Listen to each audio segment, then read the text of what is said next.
চিত্রনায়ক সালমান শাহর কবরস্থান পানির ভিতরে ডুবে যাচ্ছে। দেখতেই পাচ্ছেন কিভাবে পানিতে ডুবে যাচ্ছে সালমান শাহর কবরস্থান।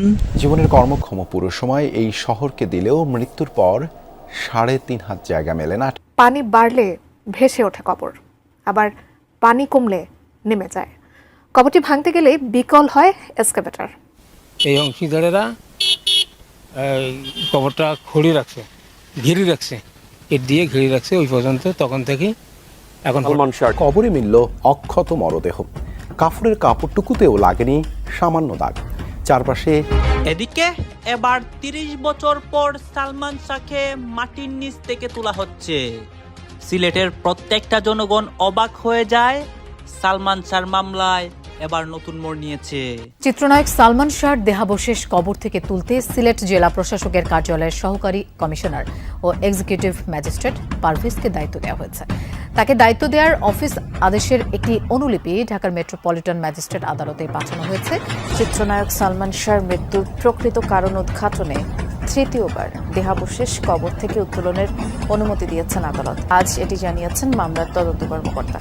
তো স্বামীরা মনে করছে, ওইখানে স্বামীরা বলতেছে শাহরান কেন এখনো মাকে বুঝায় না যে যা হয়েছে আম্মা হয়েছে, এটা ছেড়ে দাও, ইমন তো আর ফিরে আসবে না। আমি যদি মেনে নেই সালমান শাহ। আদালতের নির্দেশ অনুযায়ী নির্বাহী ম্যাজিস্ট্রেটের উপস্থিতিতে মরদেহ উত্তোলন, সুরত হাল প্রতিবেদন প্রস্তুত এবং ময়নাতদন্ত করা হবে। মৃত্যুর প্রায় ৩০ বছর পর কবর থেকে উঠানো হচ্ছে চিত্রনায়ক সালমান শাহের মরদেহ। কবরে পাওয়া গেল অবিশ্বাস্য সব আলামত। ধারণা করা হচ্ছে এখনো পচেনি সালমান শাহের দেহাবশেষ। পানিতে ডুবে যাচ্ছেন বাংলাদেশের চিত্রনায়ক সালমান শাহর কবরস্থান। বন্যার পানিতে প্লাবিত হয়ে ডুবে যাচ্ছে সালমান শাহর কবরস্থানটি। চারিপাশে পানি জমে যাওয়ায় কবরস্থানটির স্বাভাবিক পরিবেশ নষ্ট হয়ে গিয়েছে। শুধু তাই না, পানির কারণে কবরস্থানটি এখন অনেকটাই পানির নিচে দেখা যাচ্ছে। এই দৃশ্যটি ছড়িয়ে পড়ায় ভক্তদের মাঝে শুরু হয়েছে নানান উদ্যোগ ও আলোচনা। তো বন্ধুরা, এইবার এই বিষয় নিয়ে থাকতেছে আজকের ভিডিওতে বিস্তারিত। বন্ধুরা চলুন ভিডিওতে আজকে আর বেশি কথা বাড়াবো না, সরাসরি আজকে আমরা চলে যাব মূল ভিডিওতে। আর সেখানে আজকে আমরা দেখব পানিতে ডুবে যাচ্ছেন চিত্রনায়ক সালমান শাহর কবরস্থানটি। সেই ভিডিওটি আমরা একটু পরেই দেখে আসতেছি। তার আগে আমরা ছোট্ট একটি ভিডিও ক্লিপ দেখে আসবো সালমান শাহকে নিয়ে, তারপরেই চলে যাব মূল ভিডিওতে। বন্ধুরা ধৈর্য ধরে একটি লাইক দিয়ে আমাদের চ্যানেলটি সাবস্ক্রাইব করে ফুল ভিডিওটি দেখতে থাকুন। শাবনূর ওর কানে কামড় দেয় এবং ওখান থেকে ওটা দেখে ওর ওয়াইফ ওখান থেকে উঠে যায়। তখন ও বুঝতে পারে যে তো গন্ডগোল হয়ে গেল। সালমান শাহর এই অপমৃত্যুর সাথে তুমিও কোনো না কোনো ভাবে জড়িত ছিলা, যে তোমাকে ওর ভালোবাসতো, সামিরা তোমাকে সন্দেহ করতো। বলো, এটা কোনো কথা? সালমান শাহ নিহতের মামলা যেন বারবার ইউটার্ন নিচ্ছে। এবার জানা যাচ্ছে সামিরার সাথে মনোমালিন্যের কারণে অভিনেত্রী শাবনূরের সাথে প্রেমের সম্পর্কে জড়িয়ে পড়েছিলেন সালমান শাহ। এমনকি শাবনূর নাকি এক পর্যায়ে গর্ভবতীও হয়ে পড়েছিল। আসলে কি শাবনূরের গর্ভে সালমানের সন্তান ছিল? পরবর্তীতে সেই গর্ভের সন্তানের ভাগ্যে কি জুটেছিল? এ বিষয়ে কি বলছেন সামিরা? শাবনূরেরই বা এ বিষয়ে মতামত কি? এসব চাঞ্চল্যকর বিষয় নিয়ে আলোচনা করব আমাদের এই ভিডিওতে। বিস্তারিত জানতে ভিডিওটি ১ সেকেন্ডও না টেনে শেষ পর্যন্ত দেখতে থাকুন। সালমান শাহ মৃত্যুর আগে ডন সামিরার প্রেম যেমন ওপেন সিক্রেট ছিল, তেমনি শাবনূরের সাথে সালমান শাহর প্রেমের সম্পর্ক লোকমুখে বারবার শোনা গেছে। কিন্তু কোনো এক অজানা কারণে বারবার সালমান শাহর পরিবার এই ঘটনাটিকে এড়িয়ে গেছে। শাবনূরও কখনো এই সম্পর্কের কথা স্বীকার করেননি। সালমানের সিনেমার এক প্রযোজক নাম না প্রকাশের শর্তে দাবি করেন ১৯৯৬ সালের ১৫ জুলাই সালমান শাহ শাবনূরকে নিয়ে ভারতে গিয়েছিল। সালমান শাহর হাতে তখন প্রায় ২৭টি ছবি ছিল। প্রায় সবগুলো ছবিতে শাবনূরের সঙ্গে সালমান শাহর জুটি ছিল। সালমান শাহ ভারত থেকে দেশে এসে শাবনূরকে নিয়ে ১৯৯৬ সালের ১ আগস্ট সিঙ্গাপুর গিয়েছিল। সিঙ্গাপুর গিয়ে শাবনূর সালমান শাহকে জানিয়েছিল যে সে প্রেগন্যান্ট। সিঙ্গাপুরে তারা একটি হোটেলে ছিল, সেখানে শাবনূরের বাবা ও ভাই গিয়েছিল। শাবনূর সালমান শাহকে বিয়ে করার জন্য চাপ দিয়েছিল। সালমান শাহ কৌশলে সিঙ্গাপুর থেকে বাংলাদেশে এসে বিষয়টি আমাকেও বলেছিল। এদিকে প্রযোজকের ওই দাবির সাথে একমত হয়েছেন সামিরাও। এক জবানবন্দিতে সামিরা বলেন, শাবনূর আমাদের বাসায় আসতো, আমি তা পছন্দ করতাম না।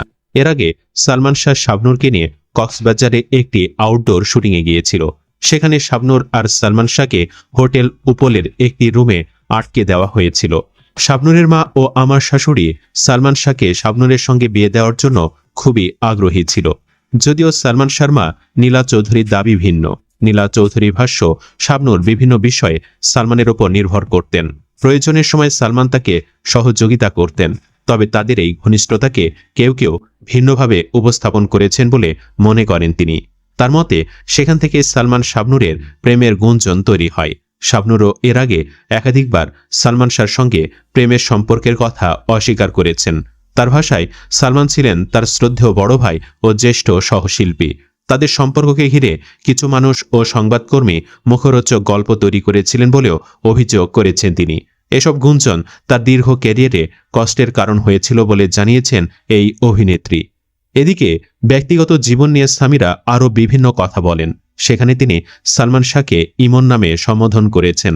সামিরা বলেন, 1992 সালের 20 ডিসেম্বর ইমনের সঙ্গে আমার বিবাহ হয়। বিবাহের পর হতে আমি স্বামীর ঘরে ঘর সংসার করে আসছিলাম। ইমনের মা আমাকে মারধর করত। তাই ইমন গ্রিন রোডের বাসা ছেড়ে ইস্কাটন রোডে বাসা ভাড়া করে আমাকে নিয়ে আলাদাভাবে থাকতে শুরু করে। আমি চট্টগ্রাম গেলে 1996 সালের 31 আগস্ট ইমন ও সালমানের এক ভাই বিল্টু এবং খলনায়ক ডন আমাকে আনার জন্য চট্টগ্রাম গিয়েছিল। 1996 সালের 1 সেপ্টেম্বর ডন চলে আসে। আমি 3 সেপ্টেম্বর ইমনের সঙ্গে ঢাকায় আসি। শাবনূর সালমান শাহ জুটি খুব জনপ্রিয় ছিল। শাবনূর ইমনকে ফোন করত এবং বাসায় আসত। আমারও ইমনের সঙ্গে শাবনূরের খুব ভালো সম্পর্ক ছিল। এক পর্যায়ে তাদের মধ্যে অবৈধ সম্পর্ক গড়ে উঠেছিল। 1996 সালের 5 সেপ্টেম্বর ইমন উত্তরায় একটি শুটিংয়ে গিয়েছিল। শুটিং শেষে বিকেল 6:30টার সময় এফডিসিতে আসে এবং আমাকে সেখানে যাওয়ার জন্য ফোন করে ইমন। আমি তখন আমার শ্বশুরকে নিয়ে এফডিসিতে যাই। সেখানে একটি রুমে ছবির ডাবিং চলছিল। ডাবিংয়ের ফাঁকে শাবনূর বারবার ইমনকে জড়িয়ে ধরছিল এবং বিভিন্ন অশালীন আচরণ করছিল। এতে আমি খুবই অস্বস্তি বোধ করছিলাম এবং সেখান থেকে চলে আসার চেষ্টা করছিলাম। আমি এ সম্পর্কে বাধা দিলে ইমন আর শাবনূরের সঙ্গে নতুন করে ছবি করবে না বলে বাদল খন্দকারের সামনে একটি কন্ট্রাক্ট ছেড়ে ফেলে দিয়েছিল। পরে রাত আনুমানিক 11:30 থেকে 11:45টার সময় শাবনূর পরপর 2 বার ইমনের সিটিসেল মোবাইল ফোনে কল করেছিল। ইমন সিটিসেল মোবাইল ফোনটি নিয়ে তখন বাথরুমে গিয়ে চিৎকার করে কথা বলেছিল এবং তাকে আর যেন ফোন না দেয় বলে কথা শেষ করে দিয়েছিল। এরপর রাত অনুমান 12 ঘটিকার সময় ওই ফোনে শাবনূর আবারও একটি কল দিয়েছিল। ইমন তখনও বাথরুমে গিয়ে কথা বলেছিল। ওই সিটিসেল ফোনটি শাবনূরই ইমনকে গিফট করেছিল। তখন আমি রাগ করে নিচে চলে গিয়েছিলাম। নিচে ডিউটিতে থাকা দারোয়ান দেলোয়ার ও খালিকদের ইমন বলে দিয়েছিল যে আমি যেন বাহিরে যেতে না পারি। পরে আমি বাসায় চলে আসি এবং কান্নাকাটি করি। তখন ইমন শাবনূরের দেওয়া গিফট একটি টেবিল ফ্যান, একটি চেয়ার ও সিটিসেল মোবাইল ফোনটি রাগ করে ভেঙে ফেলেছিল। এরপর ইমন মদ খেয়েছিল। তখনও আমি কান্নাকাটি করছিলাম। আনুমানিক রাত 3টা থেকে 4টার সময় আমি ও ইমন দুজনই বেডরুমে ঘুমিয়ে পড়েছিলাম। পরের দিন সকাল 9টার সময় আমার শ্বশুর আসেন। আমি তাকে নাস্তা খাইয়ে 50,000 টাকা দেই। তিনি টাকাগুলো নিয়ে চলে যান। সেদিন সকালে ইমন বাথরুম থেকে বের হয়ে এসে ড্রেসিং রুমে গিয়ে ভেতর থেকে দরজা বন্ধ করে দিয়েছিল।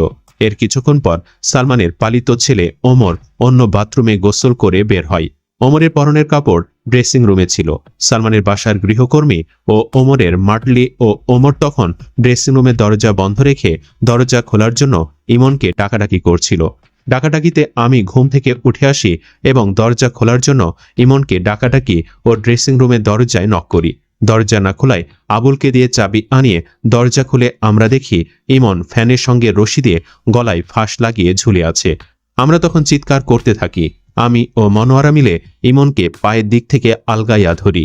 ড্রেসিং রুমে থাকা অ্যালুমিনিয়ামের মই আবুল ধরে এবং ডলি মই বে ওপরে উঠে বটি দিয়ে ইমনের গলার রশি কেটে দেয়। রশিটি স্ক্রিপিং রোপ ও আয়রন কর্ড দিয়ে বানানো ছিল। আমরা ইমনকে ফ্লোরে নামিয়ে রাখি। দোকান থেকে সরিষার তেল এনে গরম করে ইমনের হাতে পায়ে ও শরীরে মালিশ করি।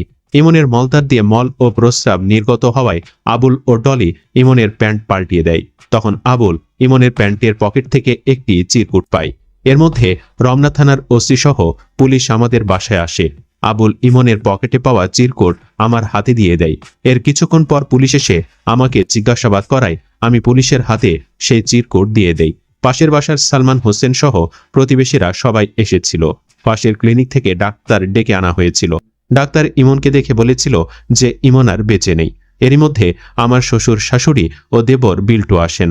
আমার শাশুড়ি চিৎকার দিয়ে আমাকে বলেন যে তুই আমার ছেলেকে মেরে ফেলেছিস, তোকে আর বাঁচতে দেব না। সে আমাকে গালাগালি করার সময় ভয়ভীতি প্রদর্শন করতে থাকে। তখন আমি ভয়ে পাশের ইয়াসমিন আন্টির কাছে গিয়ে দাঁড়াই।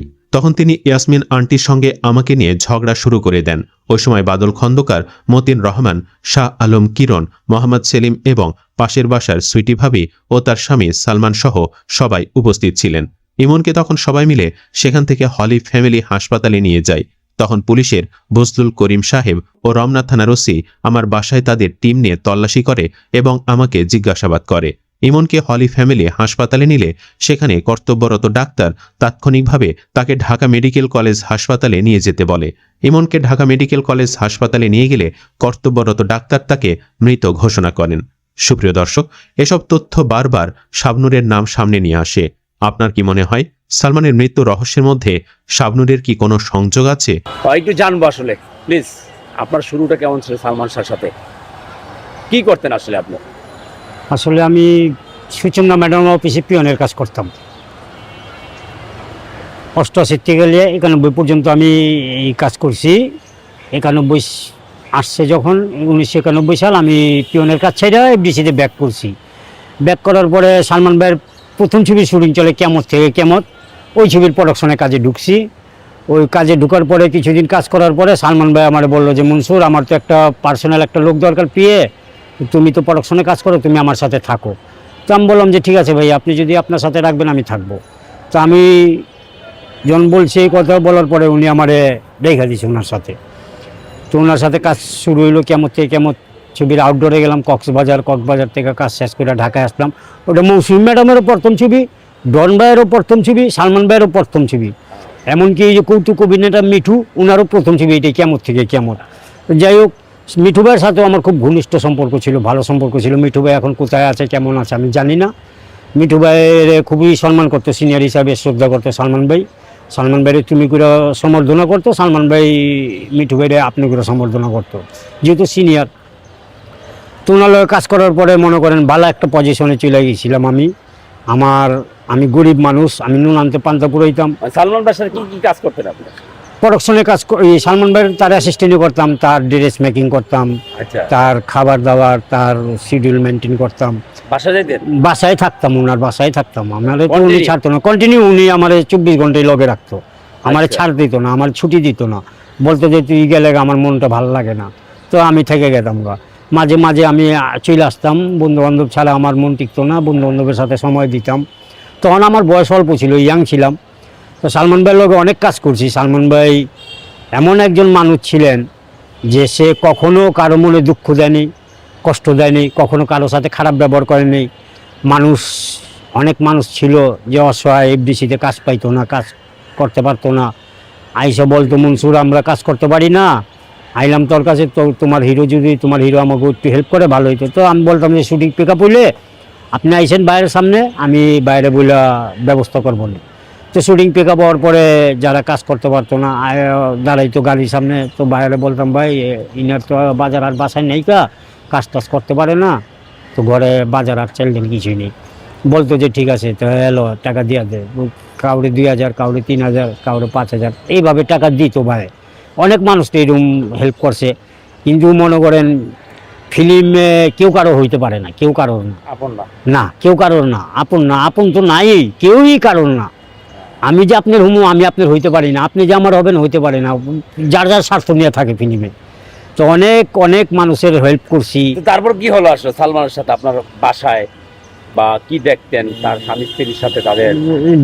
ভাবি আর ভাইয়ে প্রায় মনে করেন এই দুইজনের মধ্যে ঝগড়াঝাটি হইতো, রাগারাগি হইতো, মাঝখান দিয়ে আমার মাইক দূর করতো, জিদ আমার উপরে দিয়ে নিত, ভাবির জিদ আমার উপরে দিয়ে নিত।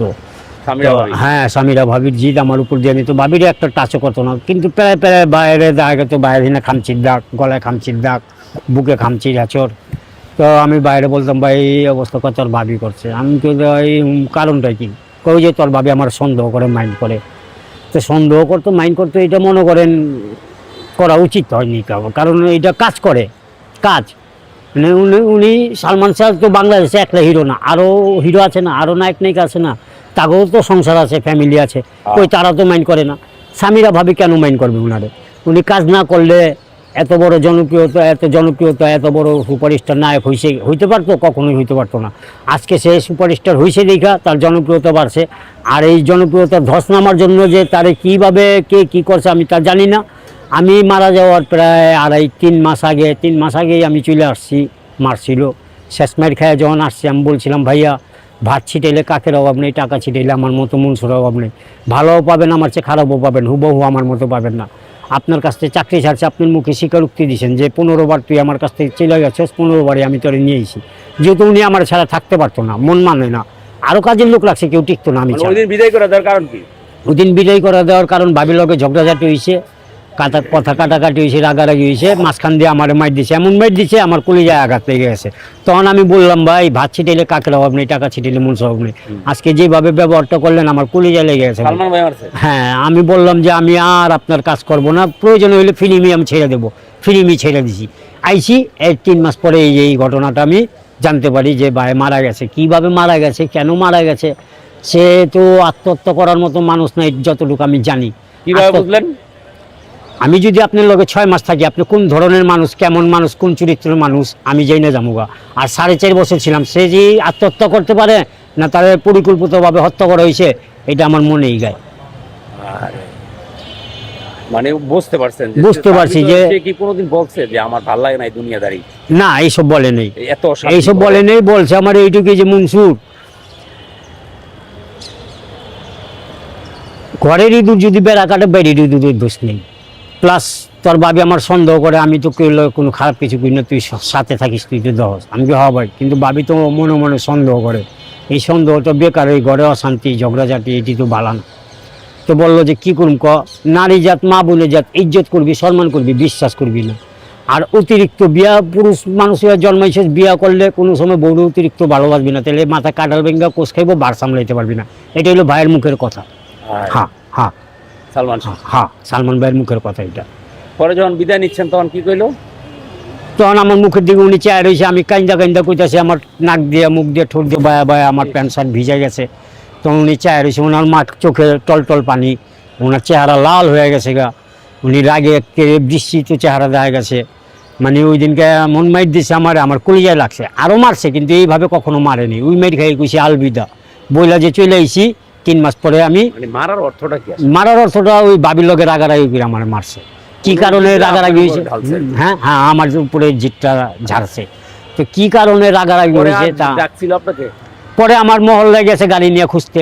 আমার বন্ধু বান্ধব বলতেছে যে দোস্ত सलमान शाह इसको ढूंढने, तो आता नहीं महल्ला में। हम लोग को पूछे যে মনসুর মহল্লা আর বাসা কোনটা, তো আমরা বললাম যে মনসুর তো মহল্লায় থাকে না, আসে না। এরপরে সালমান ভাই আরও 2-3 দিন এরকম জিজ্ঞাসাবাদ করে চলে গেছে, আর আসেনি। আর আমরাও তরে দেখিনি যে কুমুর তরে পাইছিল এই 96 সালের পরে। 98 সালে আমার পাইছে। আমি পাগল হয়ে গেছিলাম ডেড বডি দেখা। পান্থপত্র রোডে যখন ডেড বডি দেখছি তখন বসুন্ধরা সিটির কাজ চলে থাকে, হইলো বাপমা থাকে গ্রিন রোডে বনফুল মিষ্টি দোকানের পিছনে 4 তলায়। ওই বাসায় গেছি, পরে দিয়ে ওনার লাশ নিয়ে রওনা দিয়েছে সিলেটে। ওনার ডেড বডি দেখে আমার মাথার সেন্স আউট হয়ে গেছে। আমি 2 বছর পাগলের মতো রাস্তায় ছিলাম। পাগলের মতো? পাগল হয়ে গেছিলাম, অলরেডি আমার সেন্স আউট হয়ে গেছিল। আমি 2 বছর পাগলের মতো রাস্তায় ছিলাম। বাড়িঘর যাইনি, বাড়িঘর চিনি নেই, বাবা মারে ভুলে গেছি, ভাই বোনরে ভুলে গেছি। 1998 সালে আমার বাবা মারা যাওয়ার আগে আমার কমলাপুর মহল্লার ডাব্বার থেকে নিয়ে এসে এক লোক বললো অঙ্গ মহল্লার যে আমার ভাই आपका बेटा पागल हो गई से कमलापुर महिला का डब्बा में देखा, कुर्ता कुछ भी है नहीं उसको बदन में, वो लिंकटा যায় বাপে হওয়া যায় ঠিকই। বাপে কান্দাকাটি করলো, আমি তো বাপের চেহারার দিকে চেয়ে রয়েছি, আমি তো বাপের লোক কথা বলিনি। পরে আইনে আমার চিকিৎসা করে সুস্থ করলো। পরে মে মাসের 19 তারিখে মঙ্গলবার দিন বেলা 11:10 আমার বাপ ইন্তেকাল করছে, মারা গেছে। হ্যাঁ, এই মনে করেন আমার। এরপরে আমি দীর্ঘ শাবনুরের সাথে কোনো, যখন আপনি তো সারাক্ষণ থাকতেন, শুটিং শুরু হইলে সাথে সাথে আউটডোরে গেছে? আউটডোরে গেছি, ইনডোরে গেছি। আউটডোরে অনেক স্মৃতি আছে, এটি বলার মতো সময় নেই। আরেকদিন আমার না আউটডোর যেমন মনে আমরা শাবনূর না, আমরা কন্যাদান ছবির শুটিংয়ে গেছি আউটডোর কক্সবাজার। তো সালমান ভাই দুপুরে লাঞ্চের সময় এসে বলতেছে মনসুর আমি লাঞ্চ করবো, খাবার দাবার রেডি কর। এর মধ্যে আমি বেশি নিয়ে গেছি প্লেট দিতে। সালমান ভাই বেলকনিতে দাঁড়ায় ছিল, মানে সুইবার হোটেলের দোতলায়। তখন আমি বেসিনে প্লেট ধুইতেছি, সালমান ভাই আমার ডাক দিল, মনসুর এখানে এসে এখানে আস। কেন ভাইয়া? কয় দেখ সালমান শাহ যাইতেছে। সালমান শাহ যাইতেছে, সালমান ভাই তো আমার সামনে দাঁড়ায়, আবার সালমান শাহ যায় করতে। ওই যে দেখছে 7-8 জন পোলা পান সালমান শাহ স্টাইলে গেতেছে, দিই ওই অন্তরে ছবির ভিতরে মাথায় কাপড় বাঁধলে, এরপরে মনে হয় জিন্সের প্যান্ট টি শার্ট পইরা কেস পইরা, 6-7 জন পোলা পান ওই ওনার স্টাইলে ওনার অনুকরণ করে যাইতেছে। তা মনে মনে বলি যা পাগল মানুষ, নিজেই সালমান নিজেই দেয় যে পাবলিকরে যে সালমান গেতেছে, সালমান শাহ গেতেছে। পরে আলা ওয়াশরুমে আয়া উনি ফ্রেশ হয়ে বসলো খাবার দাবার করতে। প্রত্যেক সময় প্রত্যেক বেলায় ওনারে খাওয়ায়া তারপরে আমি খাইতাম। আমি কখনো আগে খাইনি। আমি প্রশ্ন করছি কি যে শাবনুরের সাথে আউটডোরে না শাবনুর ম্যাডামের করতেছে সালমান শাহ, তখন সামিরা কি কোনো কিছু করছিল কিনা সেটা জানতে চাচ্ছি। একবার তুমি আমার ছবির শুটিং বান্দরবান, তো কি বিষয় নিয়ে জানি ভাইয়ের লগে ভাবির লগে রাগারাগি হয়েছে, শাবনুরকে জড়ায় ধরছে এমন কিছু? না শাবনুর, হ্যাঁ এটা তো মাইন্ড করতেই, জড়ায় ধরলে কাজের ক্ষেত্রে তো জড়ায় ধরতেই হবে। ডাইরেক্টরে যেভাবে বলবে সেভাবেই তো কাজ করবে। ডাইরেক্টরে যদি চোখে লেন্সে ভালো না লাগে কাজ, ক্যামেরা লেন্সে, তাহলে তো ওইটা শর্ট বাদ। আবার নতুন করে এই মানে যদি হিরোইনদের সাথে রোমান্টিক কোনো সিন করতে হতো, ভাবি মনে মনে একটা সন্দেহ করতো। আমি ওনার চেহারা দেখলে বুঝতে পারতাম। বান্দরবানে কি হইতে পারে? পরে ভাইয়ে রাগ করে নিচে নেমে গেছে, নিচে নামার পরে ভাইয়ের তো শ্বাসকষ্ট উঠে গেছে। মাইকের মধ্যে বসা, আমি আমার এই কুলের মধ্যে ওনার মাথা, বডিটা সিটের মধ্যে রাখা, আমি বুক ডলতাছি, এরকম করতেছে ভাই, আর আমি বুক ডলতাছি, আমার চোখের পানি ওনার মুখে পড়তেছে, ওনার মুখের ভিতরে গেছে করে যে উনি শ্বাস ছাড়তেছে, আমি কাঁদতাছি, আমার চোখের ফোটার পানি ওনার মুখের ভিতরে চলে গেছে। এরপরেও ভাবি ওই রেস্ট হাউসের থেকে ওই পাহাড়ের উপর থেকে নিচে নেমে আসেনি, বাইরে ধরেনি, একটু জিজ্ঞাসা করেনি কী হয়েছে। কিন্তু ওর থেকে বুঝতে পারছি যে ভাইয়ের দিকে ওনার মন নেইকা। স্বামী স্ত্রীর যে একটা মন থাকে মিল, ওই জিনিসটা ভাবির মধ্যে পাইনি আমি, বুঝছেন। আর প্রায় মনে করেন এরকম ঝগড়াঝাটি লাগতো, মাঝখান দিয়ে আমার মাইর করতো। হ্যাঁ এইটাই সন্দেহ। শাবনুর ম্যাডামরে নিয়ে সন্দেহ, শাবনুর ম্যাডামরে বাইরে ছোট বোনের চোখে রাখতো, কিন্তু তারপরেও ভাবি মনে মনে সন্দেহ করতো, মুখ দিয়ে বলতে পারতো না, কি বুঝতে পারছেন না। একটা শেষ কোশ্চেন, মোহাম্মদের সাথে যখন তার ঝগড়া হয় আপনি কি ছিলেন? না তখন ছিলাম না, আমি কাজ ছেড়ে চলে এসেছি। ওই যে বললাম যে মারছে, মেয়ের খেয়ে বললাম যে ভাত ছিটেলে কাকের অভাব নেই, টাকা ছিটেলে মূলসের অভাব নেই। আর চলে যাওয়ার পরে এইসব ঘটনা সোনারগাঁও হোটেলে আমার কখনো ঝগড়া বিবাদ দেখছেন? হ্যাঁ, ডনের সাথে কোনো না ঝগড়া বিবাদ ডন ভাইয়ের সাথে কখনো হয়নি, আমার চোখের সামনে আমি দেখিনি। ডন ভাইয়ের সাথে সম্পর্ক ভালো ছিল। সালমান ভাই যদি বলতো ডন বুয়া থাক, ডন বুয়া থাকতো, ডন দাঁড়ায় থাক, ডন দাঁড়ায় থাকতো। ভাইয়ের কথা ছাড়া কখনো ডন ভাই লড়চড় করেনি। আর একজন ছিল ওনার বন্ধু ফারুক, উনি তো ওনার কোনো জবাবই নেই, ওনার কারণে আরও অশান্তি বেশি বাড়ছে। আমি বলতাম প্রায় যে ভাই ফারুক ভাইয়ের আনিতে দিন না, ফারুক ভাইয়ের লোকের সম্পর্ক রেখেন না। উনি আমার কথা শুনতো না। কেন শুনতো না জানেন? আমি কাজের লোক, চাকর, মালিক মাহাজন। ফারুক ভাইয়ের ছোটবেলার বন্ধু, এক লগে পড়ালেখা করে বড় হয়েছে। ওই ফারুক? হ্যাঁ ওই ফারুক। ওই ফারুকের নামও কিন্তু আসামি হিসেবে আছে। হ্যাঁ আছে, কিন্তু উনি কি কুমু মনে করেন, আমি কাঁদবার চাইলেও আমার কান্না আসে না, কেননা অন্তরটা আমার মরুভূমি হয়েছে, বালুর চর, বুঝছেন। যার গা তার ব্যথা। আমার মনে দুঃখ কষ্ট পাইতে পাইতে আমার মনটা পাথরের মতো হয়েছে। এখন পানি নেই, যে কানলে যে এক ফোঁটা পানি পড়বে এমন নাই অবস্থা আমার ভিতরে। না আমি এখন হতবাক, মানে আমি এখন দিশে হারা। আমি এখন শাশুড়ি কি তার সাথে কোনোদিন খারাপ ব্যবহার করছে? না তার শাশুড়িও খারাপ ব্যবহার করেনি, খুব বদ। আমি দেখছি শাশুড়ি জামাই বসে একলগে কথা বলছে। নাসিরাবাদ, যেখানে চিটাং নাসিরাবাদ ভাবির মার বাসা, আমি ওই বাসায় গেছি 4-5 বার গেছি, আমার স্মরণে আছে। সিলেটের বাড়িতে একবারই গেছি, দেনমোহর ছবি শুটিংয়ে, তখন সিলেটেই ছিলাম আমরা, ওনাদের বাসায় ছিলাম। তখন আপনি ছিলেন? হ্যাঁ, সব ছবি আমি মুটমাট প্রথম ছবির থেকে লিয়া সব ছবিতেই আমি ছিলাম। এই মারা যাওয়ার 3 মাস আগে আমি কাজ ছেড়ে দিয়েছি। এই আর এখন তো একটা রায় দিছে, কি বলবেন আপনি মনসুর হিসেবে? আমি বলবো এক কথাই যে আমার সালমান ভাই আত্মহত্যা করেনি, তারে যে কোনোভাবে হত্যা করা হয়েছে, তার বিচারটা চাই। আমি তার বিচারটা চাই। আমার সালমান ভাই বলছিল যে মনসুর তুই তো ভাড়া থাকিস, তোর আমি কিছু জায়গা কিনা দেবো, 2 টিনের ঘর বানা দেবো। আঙ্গো সিলেটের বাড়িতে দেখছিস না টিনের ঘর, এইভাবে টিনের ঘর বানানো, তোর বেতন তো আমার অ্যাকাউন্টে জমা আছে, আমি কিছু টাকা বইটা তোর জায়গা কিনা দেবো। কিন্তু আর ভাগ্য আমার হইল না, ভাইয়ের ভিতরে মারা গেল। আমার মার প্রায় মনে করেন মৃত্যুর মতো অবস্থা। আমার মা পেটে টিউমারের পাথর হয়েছিল, ওনার অপারেশন করানোর যে বাবর টাকা পয়সা লাগছে সব সালমান ভাই দিচ্ছে। আমার বাবার ব্লাড ক্যান্সার হয়েছিল, 3 বার ব্লাড চেঞ্জ করাইছে এই সালমান ভাই। 3 বার আমার বাবার পিছিয়ে 1,20,000 টাকা ওই আমল হয়ে গেছে, ওই টাইমেই গেছে। 1994 সালের কথা বলতেছি, 95 এর আগে। এত লাইক করতো? হ্যাঁ, এত লাইক করতো, কারণ উনি জানে যে মনসুর ছাড়া আমি অচল। এটা শিবলি ভাইও বলছে, শিবলি ভাই বুঝছে, শিবলি সাদিক। হ্যাঁ, আমাদের একটা ছবি রিলিজ হয়েছে অন্তর অন্তরে, পরের ছবি শুটিং চলে মায়ের অধিকার। তো আয়া গাড়ি থামাইছে 9 নম্বর ফ্লোরের সামনে, শিবলি ভাই এসে আয়া বলে, স্যার আসসালামু আলাইকুম, হিরোরে রেডি করে সেটে আনেন। তো ভাই গাড়িতে বাইরে ডাক দিল শিবলি ভাই। শিবলি ভাই হাইটে সামনে এসে যে, ভাই আমার এক ছবি রিলিজ হয়েছে কেমন এই অন্তর অন্তরে, এখন মায়ের অধিকারে শুটিং চলে। ওই ছবি হিট, সুপার হিট অন্তর অন্তরে। আমি আই যে আপনার ছবির হিট হিরো, আমি আজ পর্যন্ত আপনি আমার এসে বললেন না যে হিরো আসসালামু আলাইকুম, কিন্তু অথচ আপনি আমার পিএসটে বলেন স্যার আসসালামু আলাইকুম, হিরো রেডি করে সেটে আনেন। তখন শিবলি ভাই বলছে যে সালমান, তুমি হইলে ক্যামেরার সামনে হিরো, সারা দেশের মানুষ তোমারে চিনে, কিন্তু মনসুরে ইন্ডাস্ট্রিজের মানুষ চিনে যে ও তোমার পিয়ে। সারা দেশের মানুষ মনসুরে চিনে না যে ও তোমার পিয়ে, কিন্তু ফিল্মের মানুষ চিনে মনসুর তোমার পিয়ে। তো তুমি হইলে ক্যামেরার সামনের হিরো, মনসুর হইলেও ক্যামেরার পিছের হিরো। ও না থাকলে তুমি অচল। কেন অচল? তুমি হিরো হয়ে পারবা না তোমার মাথা ছাতি ধরে দাঁড়ায় থাকতে, তুমি হিরো হয়ে পারবা না তোমার চেয়ার টেনে নিয়ে ওখানে বসতে, তুমি হিরো হয়ে পারবা না তোমার জুতা নিজেরটা নিজে পড়তে, সবই মনসুর করে। এই কারণেই বললাম যে মনসুর ছাড়া তুমি অচল। মনসুর হইলো ক্যামেরার পিছিয়ে হিরো, আর তুমি ক্যামেরার সামনে হিরো। তোমার দেশের মানুষ চিনে, ফিল্মের মানুষ মনসুরই চিনে। তোমার সময়, তোমার কাছে যখন আমি ছবির অফার নিয়ে গেছি, তোমার অ্যাসিস্ট্যান্টের লগে আমার আলাপ করতে হয়েছে। তোমার অ্যাসিস্ট্যান্ট যা তোমার জানাইছে, তারপরে তোমার ড্রয়িং রুমে বইয়া তোমার গল্প শুনাইলাম, গল্প শুনে ছবি গল্প পছন্দ হয়েছে, তুমি সাইন করছো, ছবির কাজ শুরু করছি। এই হইলো শিবলি ভাইয়ের কথা ছিল, বুঝছেন? Welcome, very welcome. আমারে যদি কখনো প্রয়োজন হয় কোনো চ্যানেলের বা মিডিয়ার, আমারে দেখেন, আমি আসবো। আমারে ডাকে না কোনো মিডিয়া বা চ্যানেল ডাকে না। ইনশাআল্লাহ, সমস্যা নাই। যেহেতু সালমান ভাইয়ের বিচারটা আমরা চাই। হ্যাঁ, আমিও চাই, কারণ উনার নুন, সালমান ভাইয়ের নুন আমার পেটে আছে। ওইটা না, তদন্ত হোক। হ্যাঁ, তদন্ত সুষ্ঠুভাবে তদন্ত হোক, সুস্থভাবে সত্যভাবে সালমান ভাইয়ের বিচারটা হোক, এটাই আমি চাই। সে আত্মহত্যা করার মতো মানুষ না। আমি এখনো বলতাছি, বারবার বলতাছি, একটা দুধের ছাও, সেও জানে আত্মহত্যা মহাপাপ, বেহেশত নেই, দোজখও নেই। সে বিকম পাস, সে কিভাবে সে একটা মেধাবী শিক্ষিত মানুষ হয়ে সে আত্মহত্যা করতে যাবে? সে জানে না যে আমি আত্মহত্যা করলে বেহেশত পাবো না, দোজখও পাবো না, আমার ঝুলা থাকতে হবে। ওকে, থ্যাংক ইউ মনসুর ভাই। Welcome, very welcome. আসসালামু আলাইকুম দেশবাসী। আমি দেশবাসীর কাছে একটা অনুরোধ করব যে আমার সালমান ভাইয়ের যে হত্যার বিচারটা যেন হয়, আমার সালমান ভাইয়ের জন্য আপনারা পথে নামেন, রাজপথে নামেন। সালমান ভাইয়ের হত্যার বিচারটা চাই, আর কিছু না। কারণ উনি এমন একটা হিরো, উনারে ফলো করছে বোম্বের শাহরুখ খান ভাই, সালমান খান ভাই, আমির খান ভাই। আমির খানেরই তো কিয়ামত থেকে কিয়ামত ছবি বাংলায় কপিরাইট করছে, কিয়ামত থেকে কিয়ামত। ডন আমার একজন সহকর্মী, একদম বন্ধু বলা যায়। আমরা যত একসাথে শিল্পী সমিতিতে, ডন সুন্দর গান করতো, মজা করতো। তা 30 বছর ধরে ডনকে এতবার জিজ্ঞেস করা হলো, ইয়ে করলো, অ্যারেস্ট করা, কিন্তু অ্যারেস্ট করলো না। 30 বছরে কি কোনো কিছু পায় নাই?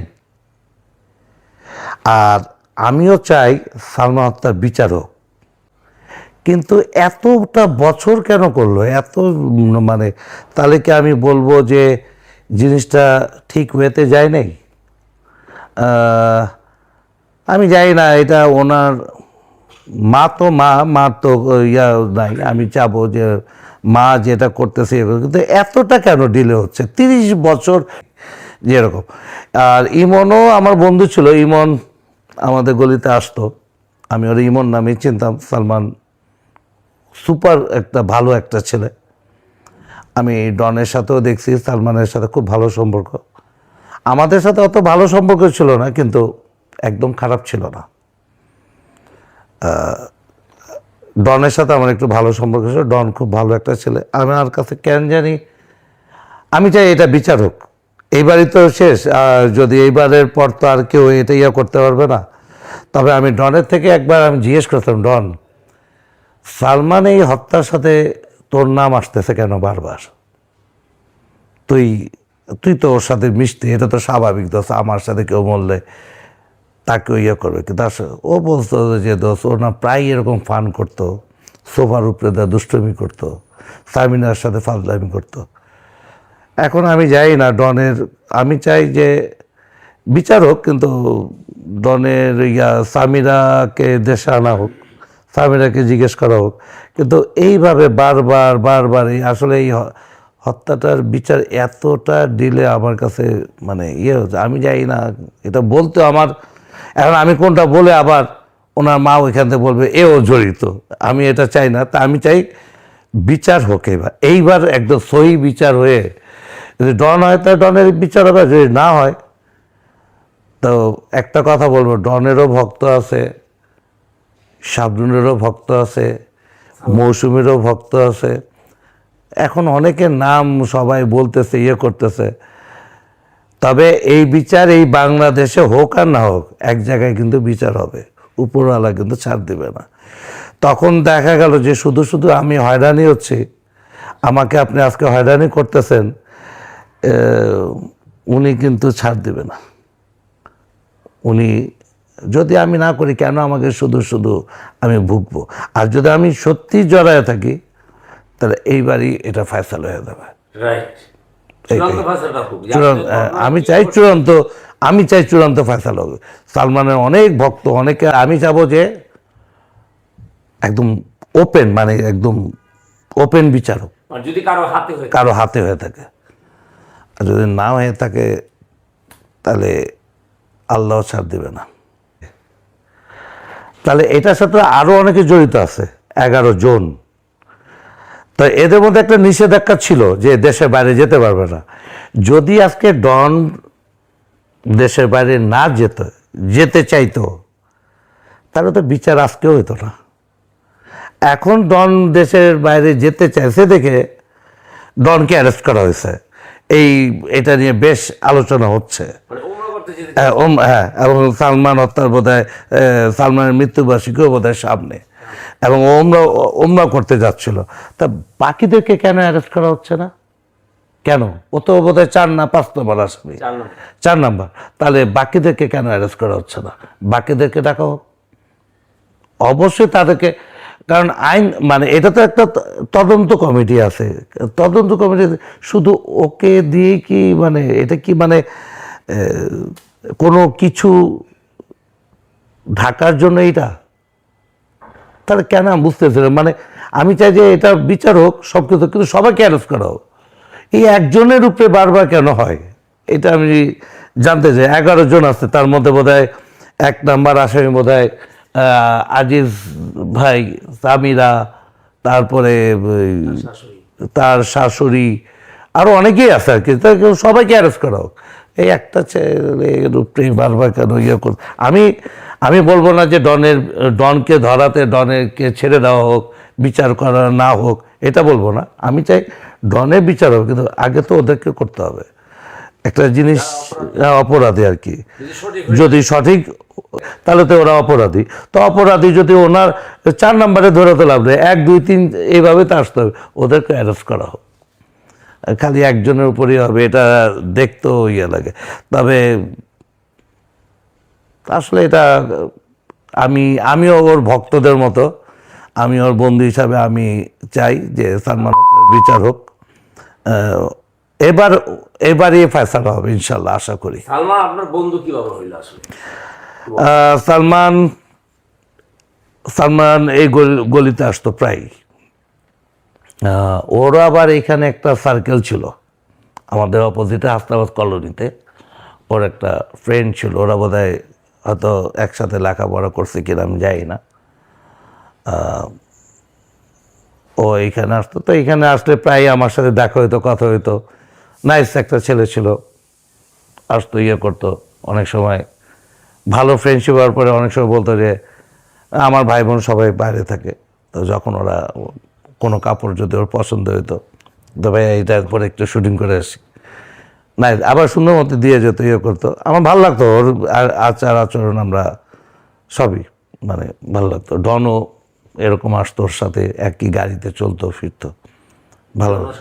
হ্যাঁ, আমি ডনকে ওর মাধ্যমে না চিনলেও কিন্তু বেশিরভাগই আমি ওর সাথে দেখছি। আমি ডনকে ওর মাধ্যমে চিনি না, কিন্তু বেশিরভাগই আমি ডনকে ওর সাথেই দেখছি। ওরা খুব ভালো বন্ধু ছিল।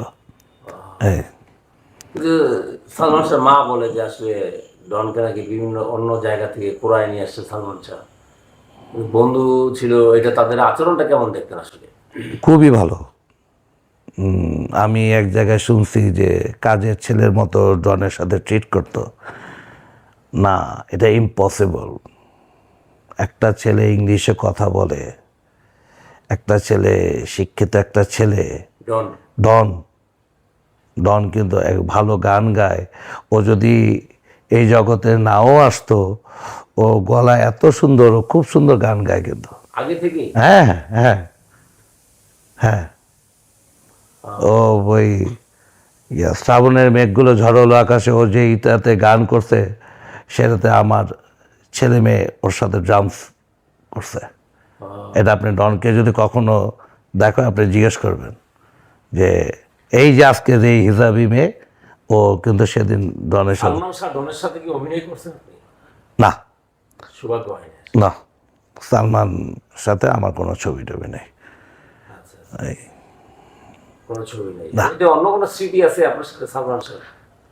আড্ডা দিছেন কোথাও? হ্যাঁ, আমার বাসায় আড্ডা দিছি, খাওয়া দাওয়া করছে। ও আমার বাসায়, এই যে আমার তখন নিচতলায় থাকি, এখন তো 3 তলায়, নিচতলা থেকেও আসছে, আড্ডা দিছে। আড্ডা ও না আসলে, যদি আড্ডায় না আসতো তাহলে ও আমার কাপড় নিল কিভাবে? আমি তার বলি না তুমি এই কাপড় পরে দাও, ওর কাছে দেখে ভালো হয়েছে, ভাই এই কাপড়টা পরে একটা শর্ট দিব, তার এই এরকম আজকে একটু গানের শর্ট আছে, একটু ইয়ে আছে, এরকম করে নিয়ে গেছে, আবার দিয়ে গেছে। ও মানে এইটাই একটা স্মৃতি আসলে। যে সেদিন যে আমি বুঝি নাই যে আমি তাহলে ওর সাথে বহুত ছবি তুলে রাখতাম। আমি যদি বুঝতাম যে এই ছেলেটার মৃত্যু এত, আল্লাহ মাফ করুক, কার মৃত্যু কীভাবে লেখাতে যায় না, কিন্তু তাহলে আমি অনেক ছবি তুলে রাখতাম। ভালো ভালো ছেলে, সুপার ছেলে। আজকে সালমানের জন্য অনেকে আত্মহত্যা করছে, অনেকে। তার ভালো ছেলে না হলে, ওরকম ছেলে না হলে ওর জন্য। ও এটা ঠিক যে অনেক সিনেমার স্টাইল চেঞ্জ করছে, ইয়ে করছে। এবং আগে থেকে আজকে একটা কথা বলি, আমার এক ছোট ভাই আছে, ওর খুব ভক্ত। সালমান খুব স্টাইলিস্ট, এটা সত্য, কিন্তু আমরা 7টা বন্ধু ছিলাম, তার প্রচুর স্টাইলিস্ট ছিলাম। তার মধ্যে সালমানের জন্য? হ্যাঁ, না, সালমান আমাদেরকে দেখতো যে ভাই স্টাইলিস্ট, এই যে মাথায় কাপড় বাঁধা, ইয়ে করা, ইয়ে করা, এগুলো আমরা সিনেমা ছিলাম না, আমরা ওই পর্যায়ে ছিলাম না, কিন্তু সালমানও আসতো আমাদের সাথে, ভাই এটা পড়ি আজকে, এটা পড়ি, এটা দেখেই কিন্তু নিচ্ছিল, ভাই ওইটা একটু দেন না, ওইটা একটু পড়ি। ভালো, মানে আমার সেটার ভিতরে কোনো অহংকার ছিল না, এটা হচ্ছে বড় কথা, কোনো অহংকার ছিল না। না, আমি জানাজে গেছিলাম, আমি দেখতে যাইতে পারিনি। আমি দেখতে যাই কি, তখন তো ভিড় আর ভিড়, তখন আব্বা আম্মা আমার জীবিত সবাই ইয়া করতেছিল যে না, এইভাবে যেও না, কারণ পুলিশ টুলিশ ভরা ছিল। তারপরে গেছি আমি, আমার বোন, ওরা সবাই গেছি। এই স্কার্টনেই তো, স্কার্টনেই থাকতো। হ্যাঁ, কিন্তু আমরা ঢুকতে পারিনি, আর ঢুকার চেষ্টাও করি না, আসলে ঢুকতে চেষ্টাও করি। কে ডন, কে সামিরা, কে আজিজ মোহাম্মদ ভাই, কে কি, সেটা বিষয় না। আমাদের বিষয় হচ্ছে রাষ্ট্রীয় সম্পদ। সালমান শাহ ভাই ছিল একজন রাষ্ট্রীয় সম্পদ, যারা চলচ্চিত্রকে ধ্বংস করেছে। সালমান শাহকে ধ্বংস করা মানে হচ্ছে চলচ্চিত্রে ধ্বংস করা। এটা প্রত্যেকে, যারা মিডিয়াতে এখন পর্যন্ত যারা অভিনেতা বা কলাকুশলী যারাই আছেন, তারাই কিন্তু একই কথা বলেছেন যে সালমান শাহর মৃত্যুর পর কিন্তু চলচ্চিত্র চলেনি। এটা কিন্তু সুপারস্টার সাকিব খানও কিন্তু একই কথা বলেছেন। তো আমার কথা হচ্ছে, আমরা চাচ্ছি আসামি, সেটা ডন হবে না সামিরও হবে, আসামি যেই হোক সে আসামি। তো আমার কথা হচ্ছে, এইখানে আমরা যে জিনিসটা চাচ্ছি, আজকে যে মানববন্ধন, আপনারা ইতিমধ্যে শুনতে পেরেছেন, যেদিন আসামি ধরা পড়লো, আমি প্লাস মামুন ভাই যখন লাইভ করতে করতে আমরা আসছিলাম রিক্সা দিয়ে, আমাদের ব্যক্তিগত আইডি থেকে আমরা লাইভের মাধ্যমে লাইভ করতে করতে আসতেছি। তো উনি চলে গেল ওনার বাসায়, আমি চলে গেলাম আমার বাসায়। পরবর্তীতে বাসায় আমরা কিন্তু লাইভ থামাইনি। তো মামুন ভাই যখন লাইভে গেলেন, ওইখানে একজন কিন্তু একটা কমেন্ট করলেন যে আমরা ঠিক যেভাবে মামুন ভাই, মানে ওইখানে মামুনকে বলা হয়েছে যে মামুন, নীলা চৌধুরীকে বলো, সালমান শাহ মাকে বলো যেন এই মৃত্যুটাকে নিয়ে বাড়াবাড়ি না করতে, ঠিক আছে? আরে ভাই, একজন ছেলে হারামা 29 বছর লড়ে তারপরে এটাকে হত্যা মামলা রূপান্তরিত হয়েছে। এমনি তেমনি তো আর হয় নাই, এমনি আসে নাই। রোদ বৃষ্টি ঝড়ের মধ্যে আমরা কোর্টে গেছি, ঠিক আছে? কোনোদিন রোদ বৃষ্টি ঝড়, আমাদের চাকরি অনেক কিছু হয়েছে, অনেক ইতিহাস হয়ে গেছে। তো যেখানে শাহরান ভাই বাংলাদেশে আসতে কিন্তু একটা পাচ্ছিল না, সেখানে আমরা বলেছি যে আমাদের জীবন থাকতে শাহরান ভাইয়ের গায়ে একটা ফুলের টাচ করতে আমরা দিব না ইনশাল্লাহ। আমরা ঠিক যেরকমভাবে শাহরান ভাই আসছিল আমরা ঠিক সেইভাবে শাহরান ভাইকে করে রেখেছিলাম। তো আমার কথা হচ্ছে সালমান শাহ পরিবারের হুমকি দেওয়া মানে আমাদের সালমান শাহ ভক্তবিন্দু সকলকে হুমকি দেওয়া। হ্যাঁ, এখন মূল বিষয় হচ্ছে দেখেন এখানে কিন্তু স্পষ্ট ক্লিয়ার হয়ে যাচ্ছে যে মানুষটি সারা বাংলাদেশের মানুষকে চ্যালেঞ্জ করেছিল সামিরা। নায়াসিনামাইড ও স্যালিসাইলিক সমৃদ্ধ লিলি ফেস ওয়াশ যা ফেসের ডেড স্কিন সেল দূর করে দেয় দ্বিগুণ ফাস্টার ব্রাইটেনিং। যে সারা বাংলাদেশকে চ্যালেঞ্জ করলাম। এখন আমার কথা হচ্ছে এখন এই ছোট্ট একটা বেবিও সামিরাকে চ্যালেঞ্জ করে, ম্যাডাম আপনি একটু কোর্টে আসেন, আপনি একটু কোর্টে আসেন, আপনি কোর্টে এসে আপনি একবার দেখা করে যান। আপনি যখন কোনো কিছু করেন নাই, আপনি যখন অপরাধী না, আপনি বারবার বলেছেন এইটা এইটা এটা এটা এটা এটা, তা আপনি এখন কোথায় কোন গর্তে লুকিয়ে আছেন? আপনি আসেন, একটু দেখা করেন, কোর্টে আসেন। আমার কথা স্পষ্ট, উনি যদি দোষী যদি না হয় তাহলে উনি এখন পর্যন্ত পলাতক কেন? এটা আপনারা ওনাকে খুঁজে বের করেন। আপনারা খুঁজতে গেলেই তো বুঝবেন উনি কোথায় আছে না নাই, এখন কোন জায়গায় আছে। সালমান শাহ ভাইয়া 1996 সাল 6 সেপ্টেম্বর ইস্কাটন প্লাজায় যে ঘটনাটা হয়েছিল, যারা উপস্থিত ছিল তাদেরকে যদি আপনি একটা কথা আছে না যে কান টানলে কিন্তু মাথা আসে, আগে কানটা ধরিয়া নিয়ে আসেন, তাহলে সব মার করে বেরিয়ে যাবে। আমাদের দাবি একটাই, আমরা চাই সুষ্ঠু নিরপেক্ষ তদন্তের মাধ্যমে যারা রিয়েল আসামি, যারা প্রকৃত আসামি, তাদের দৃষ্টান্তমূলক শাস্তি, এবং সেটা হচ্ছে অবশ্যই ফাঁসি। চলচ্চিত্রে একজন ধরা পড়েছে, যার জন্য বলতেছে সালমান শাহ পরিবারের নামে মামলা দিয়ে। আরে ভাই, সালমান শাহ পরিবারের নামে মামলা দেওয়ার আগে এইখানে রাত সাক্ষী কে হয়েছে এটা তো সালমান শাহ মাই বলতেছে না, ডনি খুন করছে বলেনি। এইখানে একমাত্র রিজভির জবানবন্দির মাধ্যমেই কিন্তু এই মামলা দাঁড়াইছে।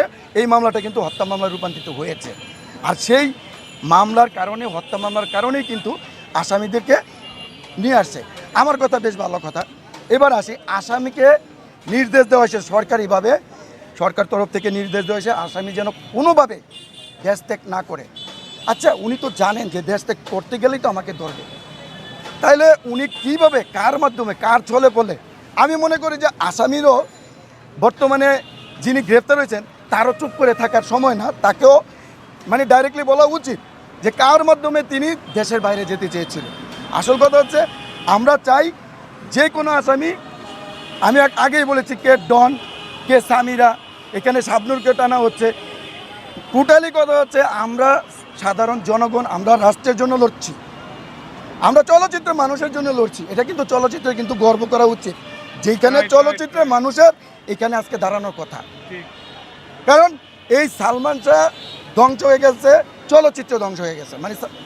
এদের টার্গেট ছিল যে, আপনারা ইতিমধ্যে শুনেছেন মৃত্যুর মাত্র কয়েকদিন আগে সালমান শাহ শাহরুখ খানের সাথে চুক্তিবদ্ধ হয়েছিলেন, এমনকি কাজলের সাথে একটা মুভি হবে। আপনি একবার চিন্তা করতে পারেন যে মুভিটা কোন জায়গায়, সালমান ভাই কোন জায়গায় চলে গেছিল? আপনি একবার চিন্তা করতে পারেন একজন কিং খানের সাথে একসাথে বসে সিগারেট স্মোক করা বা একসাথে আড্ডা মারা।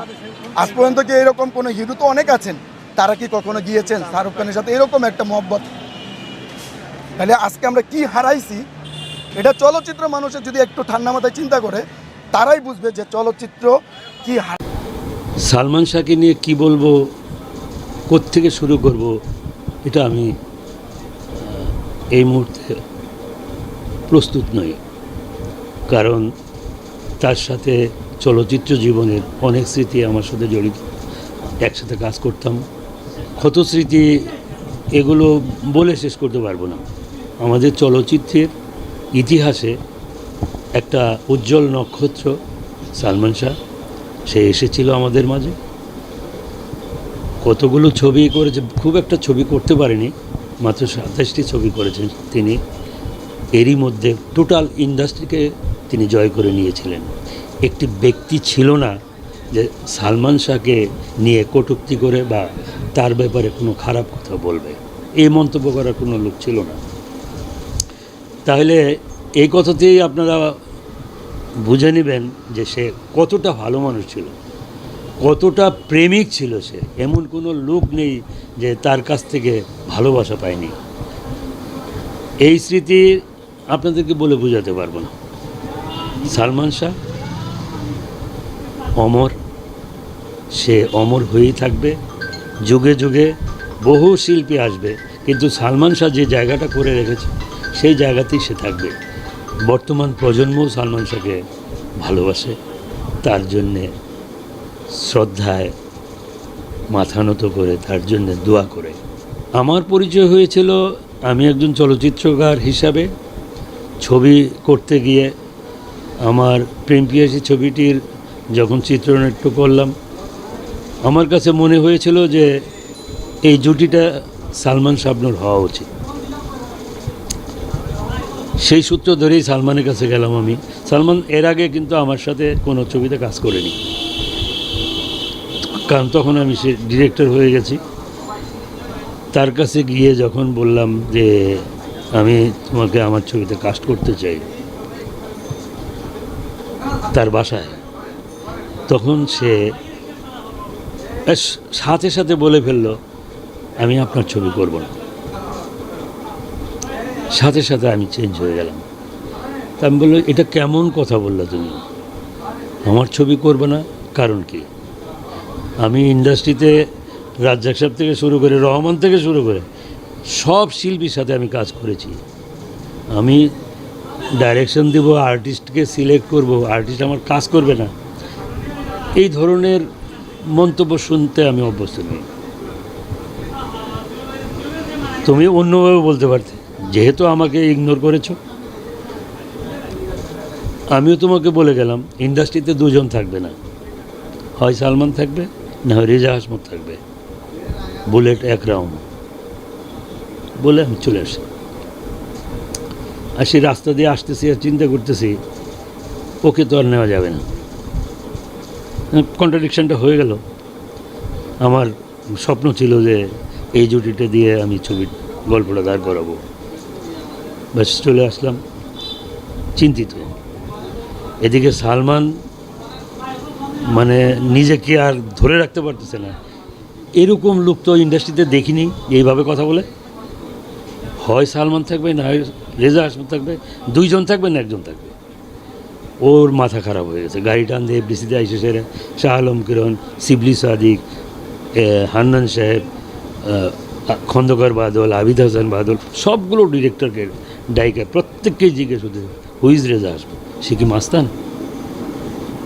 আর সবাই হাসে, হ্যাঁ মিয়া ও মাস্তান হবে কেন, কী হয়েছে? যে এই ঘটনা, সে আমার এই কথা বলছে। হ্যাঁ তুমি না করছো কেন? ও ভালো ছেলে, ও যা কথা বলে সামনে বলে, পিছনে কোনো কথা বলে না, খুবই ভালো ছেলে, তুমি ওর ছবিটা করবা। সব জায়গা থেকে একটি কথা আসছে, ওর ছবিটা করবা, ও ভালো ছেলে। কোনো দিক থেকে আমার বিরুদ্ধে কারো কোনো মন্তব্য পায় নাই। তারপরে বাসায় এসে সামিরাকে বলছে যে এই ব্যাপার, এরকম লোক তো দেখি নেই। ইন্ডাস্ট্রি প্রত্যেকটা জায়গায় গেলাম, কেউ তারে খারাপ বললো না, অথচ আমি তারে মনে করতেছি যে টপ মাস্তান কিনা, বুলেট দেখাইলো। তারপরে আবুলকে পাঠাইলো যে রেজা ভাইকে ডাইকে নিয়ে। কী বলবো, যে ডাইকে নিয়ে ইমন ভাই বাসায় যেতে বলছে। ওর গাড়ি পাঠাইছে, গেলাম। তারপর বলল যে আমি আপনার ছবি করবো। রেজা ভাই সরি। যখন বলছে আমি আবার তখন বললাম যে আপনার মতো এত বড় সুপারস্টারকে নিয়ে আপনি করে বলতেছে আমি কি আমি ছবিটা করতে পারবো? এখন তো আমার ভয় ঢুকে গেল। হ্যাঁ রেজা ভাই আপনি এরকম করতেছেন, আপনি বলতেছেন।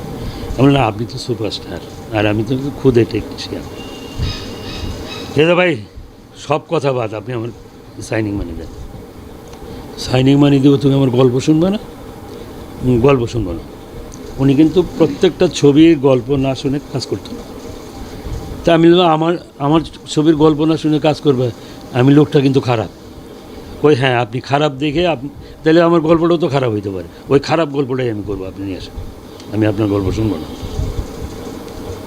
আমিও মানে একটা থমে গেলাম যে এই ছেলে এত উৎফুল্ল ছেলে এইভাবে আমার সঙ্গে কথা বলতেছে, মাঝখানে ছবিটা কি আটকাই দেয় নাকি কাজ শুরু করে আমি চিন্তা করতেছি।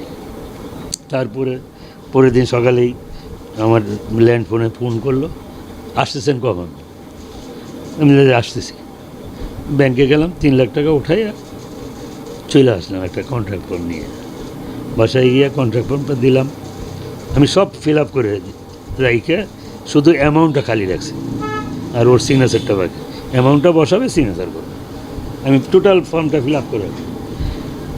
আমি বললাম যে এই টাকা দিলাম, দেওয়ার পরে টাকাটা 6টা বান্ডিল গুনে নিল, নিয়ে সেটা আমি কন্ট্রাক্ট ফর্মটা দিলাম আর কলমটা দিলাম, এই নাও এখানে কত টাকা তোমার অ্যামাউন্ট বসাবে, বসায় সিগনেচার করো।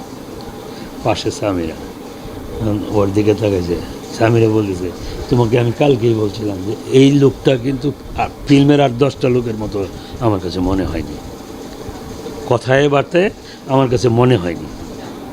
এখন বুঝো, সব প্রডিউসার ডাইরেক্টর এসে 2 লাখ কম নাও, 1 লাখ কম নাও, এগুলো হয় অ্যামাউন্ট কমায় দিয়ে করতে। এখন উনি বলতেছে তুমি অ্যামাউন্টটা লিখে নাও, কত টাকা তুমি নিবা নিজের হাতে লেখো।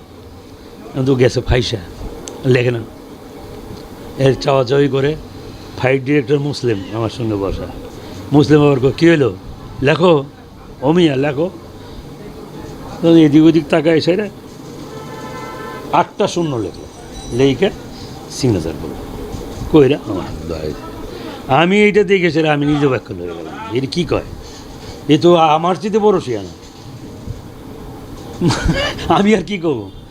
তখন আমি বললাম যে এটা তো আমার দরকার নেই, এটা আমার আপামনির কাছে থাক। আমি সামিরার দিকে বাড়াইছি, সামিরা আইসি সেটা আমাদের সালাম করে বলতেছে আজকে থেকে আপনি আমার বড় ভাই। ওরে টান দিয়ে সরাই করতেছে, সর, ও তোমার ছোট ভাই, আমার শালা। ওইখানের ভিতরে সিন ক্রিয়েট হয়ে গেল। এই ছবির প্রডিউসার আমি, এখানে আর বলার কোনো রাস্তা আছে, কোনো জায়গাও নাই, আমি তো বলি নাই। বাস চলে আসলাম, শুটিং শুরু হয়েছে, শুটিং করতেছি। একদিন শুটিং এফডিসিতেই একটা কলেজের সিকোয়েন্স, 150 ছেলে মেয়ে আছে কলেজের ছাত্রছাত্রী, 60-70 হাজার টাকা লাগবে খালি কনভেন্স। ওই দিন আমার ম্যানেজার আসছে, এসে বলতে যে ভাই টাকা তো নাই, দিলেন 5,000 টাকা, নাস্তা টাস্তা খাওয়াই দিই শেষ। তাই আমি বললাম যে একটা কাগজ টানতে বাইরে করে একটা জায়গায় একটা চিরকুট লিখে পাঠাইলাম যে এটা নিয়ে অমুক জায়গায় দাও, 50,000 টাকা দেবো, নিয়ে আসো। এটা আবার সালমান আর শাবনুর বসে দেখছে ওই দূরের থেকে, একটা চিঠি দিলাম। ও গেছে গা, আমি স্ক্রিপ্টের ভিতরে কাজ করতেছি, ওরে ডাক দিছে, এই তো তাই এদিকে ডাইরেক্টরদের কী দিল, কয় একটা চিঠি লিখে দিল, এক জায়গায় টাকা আনতে যাম, টাকা ডাইরেক্টরে ডাইরেকশন দিব, তো টাকার চিন্তা কিসের, টাকা তো দিব প্রডিউসার। পরে সালমান ভাই আপনি জানেন না এই ছবির প্রডিউসারও তো সে, যেই কইছে বাস আমারে কইল না কেন, চেতে গেছে। এই দাঁড়া, চিঠিটা দে, নিয়ে চাবাইয়া ফালাইয়া দিয়া ওর বিপকেসে থেকে 50,000 টাকা করে দিছে, দিয়ে বলছে এটা ডাইরেক্টরে কবি না, তুই যা 2 প্যাকেট সিগারেট দিয়ে ডাইরেক্টর এইসব 2 প্যাকেট সিগারেট দিছে। আমি তো তা কী ব্যাপার, সিগারেট 2 প্যাকেট? আমি আমার স্টাফের ক্যামেরাম্যান আর্টিস্ট এদের সিগারেট দিতে পারি না, টাকা নাই, আর আমার এইসব 2 প্যাকেট সিগারেট দেশ বেটা। কয় আপনি টেনশনের কোনো কারণ নেই, টাকার ব্যবস্থা হয়েছে, আপনি কাজ করেন। আচ্ছা, সারাদিন কাজ করলাম, প্যাক আপ করছি, স্টেট গাড়িতে ওঠেন। আরে মেয়ে সারাদিন কাজ করছি, আমি এখন ক্লান্ত, রেস্ট নেব, গাড়িতে উঠবো মানে? পরে ওঠেন, গাড়িতে ওঠেন। গাড়িতে বাসায় গিয়া যা তা ওর রুমের ভিতরে যায় চিটার, মিথ্যাবাদী, অমুক তমুক গালাগালি করতেছে। আমি ঘটনা কি, আমি তো ড্রয়িং নেই। তো স্বামীর বললাম ঘটনা কি, এখন চেতলো কেন? কই আমি তো কইতে পারবো না, আপনার চিটার বাটপার কইতেছে, মিথ্যাবাদী কইতেছে, কী না আমি তো কিছু কইতে পারবো না। হইতে পারে কোনো মিথ্যা কথা আমার অগোচর হয়ে যেতে পারে। তারপরে আমি বললাম যে ওরে ডাকো, কই না আপনি ভিতরে যান। পুরো বেডরুমেই গেলাম, যাই সে বললাম কী হলো এমন, তুমি রাগারাগি করতেছো কেন? আমি মিথ্যাবাদী, মিথ্যা কথা অজান্ত হয়েও যেতে পারে, বলো, শাস্তি আমি গ্রহণ করব। পরে কয় যে আপনি যে এই ছবির প্রডিউসার আমার বলছিলেন, তখন আমি চুপ মারে গেছি। বললাম যে দেখো, তোমার সঙ্গে যে সিচুয়েশনে আমার কন্ট্রাক্ট হয়েছে, ওই সিচুয়েশনে আমি যে প্রডিউসার, আমার এই ছবির বলার মতো কোনো রাস্তা আমার ছিল না, কোনো স্কোপই ছিল না। এখন আমি কন্ট্রাক্ট করার পরে তোমাকে আমি পরিচয় দিব যে তোমার সঙ্গে আমার শালা দুলাভাই সম্পর্ক হইল, এটা তুমি অন্যভাবে নিতে পারো যে আমার কাছ থেকে সুবিধা নেওয়ার জন্য এই সম্পর্কটা করলো, যার জন্য আমি বলিনি। সাথে সাথে বলল আজ থেকে আপনি ছবির কাজ করবেন, টাকা পয়সা যা লাগে আমি দেবো। তা বললো না, সেটা দিতে হবে না, যদি দরকার হয় আমি তোমার কাছে নেব। এইভাবে কাজ চলতে থাকলো। শুটিংয়ে আইসে সেরে তো তারে ডাক দেখো, তো এই আজকে কত লাগবে? 30,000 এলো, ওই দিত। মানে এমন একটা অবস্থা হলো আমি জিরো হয়ে গেলাম। কাজ করি, ওই টাকা ডাবিং করতেছি, ওদের ওভার টাইম দিতে হইব, ও দিয়ে দেয়, এই ওভার টাইম কত, এত, এই ল এটা দিয়ে দে। এই কাজ চলতে থাকলো। মানে এমন একটা নিবিড় সম্পর্ক হইল যেটা আমি নিজে কোনোদিন কল্পনাও করি। সবার অন্য অন্য ডাইরেক্টরের শুটিংয়ে যায় 12টায় 1টায়, আমার ছবির শুটিংয়ে 9টার সময় হাজির। অন্য অন্য ডাইরেক্টররা আইসা শিবলি ভাই করে, ওরে কোন দোকানের ট্যাবলেটটা খাওয়াতো, ট্যাবলেটের নাম? আমি বলছি ভাই কোনো ট্যাবলেট তো খাওয়াইনি। ওই আমরা শুটিং স্পটে বসে থাকি, সে আসে না। তোমার এখানে উইথ মেকআপ 9টার সময় উপস্থিত ক্যামেরার সামনে, এটা কি করে সম্ভব? আমি বলতে পারবো না, আমি বলতে পারবো না। তবে ওর সঙ্গে আমার প্রথমেই কন্ট্রাক্ট হয়েছে। আমি একটা কথাই বলছি যে দেখো, আমি আমার ছবির শুটিংয়ে যে শিডিউলটা দেবা, সেই শিডিউলটা পাঞ্চুয়াল মেনটেন করবা, তোমার সঙ্গে একটি কথাও হবে না। আর অন্যের শিডিউল আমি তোমার কাছে আনতে যাব না। ওনার কাজ করতেছে, যাই বললাম যে ওটারে বলো আমার আজকে দিতে হবে, আমি সেটা বলবো না। কিন্তু আমার যে টাইমটা দেবে সেই টাইমটা পাঞ্চুয়াল দিতে হবে। সেদিন থেকে সে আমার কাজগুলো করে। আমার ওই সিনেমাটা ফার্স্ট রানে ব্যবসা করছে 1,67,00,000। এবং এই ছবিটি উনি যখন মারা গেল তখন ওই 35% ওর কাজ হয়েছিল। বাকি কাজগুলো তো বিভিন্নভাবে জোরাত আলী দিয়ে করলাম, করে ছবিটা যখন আমি, এবং এই ছবি করার পিছনে বাংলাদেশের সমস্ত তার ভক্তকুল থেকে চিঠি আসতো। আমার পরিচালক সমিতিতে এমন কোনো দিন নাই যে 200-500 চিঠি না আসছে। আমরা প্রেম পিয়াসী হলে দেখতে চাই, আমরা প্রেম পিয়াসী হলে দেখতে চাই, এই চিঠি এইটুকুই। তো আমি চিন্তা করি কী করে সম্ভব, এই 35% কাজ করছি কেমনি? রাত্রে ঘুমে স্বপ্নের থেকে উঠায় দেয় ও, কী চিন্তা করেন, সবিশ্বাস করেন। আমি ঘুম থেকে উঠে যাই, শালা আমি তো বাসায়, ও কিন্তু আমার গোথায় উড়াইছে। আমি ফ্রাস্ট্রেশনে 2 মাস এই অবস্থা চলতে চলতে পরে আমি এই স্ক্রিপ্ট নিয়ে বসলাম, দেখি কি করা যায়। নিজে গবেষণা করে করে করে করে একটা ওই যেটুকু করছি ওইটুকু দিয়ে একবার রাশ দেখি, লাইন আপ করি, ওইটা দিয়ে একটা গল্প বানাইলাম। আমার প্রেম পেশি গল্প যেটা দেখছেন ওইটা কিন্তু অরিজিনাল গল্প না, আমার এটা করতে বাধ্য হয়েছি, ওইটুক দিয়ে গল্প বানাইছি।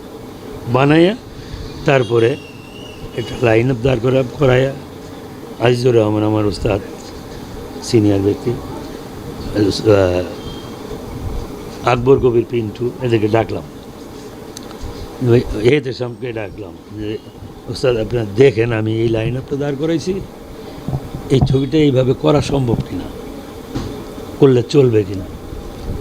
এরা দেখলো, দেখে সেরা রাস দেখলো, দেখে সেরা আমার আজিজ ভাই বললো, স্টুপিড, তোর গল্প তো দাঁড়ায় গেছে, তুই যেটা করছিস এইটাই কমপ্লিট কর, তোর ছবি চলবে। সাহস পেলাম। ওই পিন্টু ভাই বললো যে যদি কোনো সমস্যা মনে করো সহযোগিতা করব। তো ওই তারপরের থেকে কাজ শুরু করলাম, এই জোড়াতালি দিয়ে দিয়ে দিয়ে দিয়ে দিয়ে দিয়ে এই প্রেম পিয়াসী দাঁড় করাইলাম। আর এর আগের ঘটনা তো অনেক ঘটনা।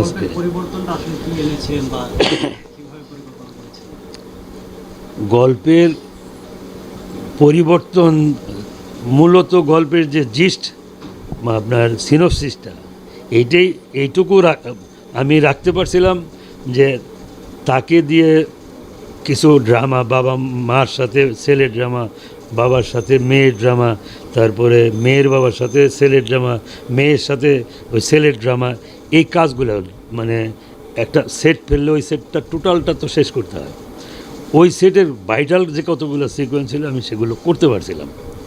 করার পরে আর আদার্স যে কাজগুলো ছিল আমি সেগুলো করতে পারিনি, গানগুলো করতে পারিনি।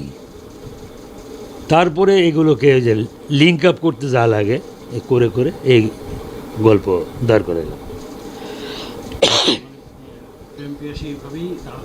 এইভাবেই দাঁড়াইলো এবং এইভাবেই আমার মানে সফলতা বলেন আর ব্যর্থতা বলেন, আমি নিজেকে প্রাউড ফিল করি যে আমার ছবিটি দর্শকবৃন্দের মন জয় করতে পেরেছে এবং কেউ আমাকে গালিমন্দ দেয়নি।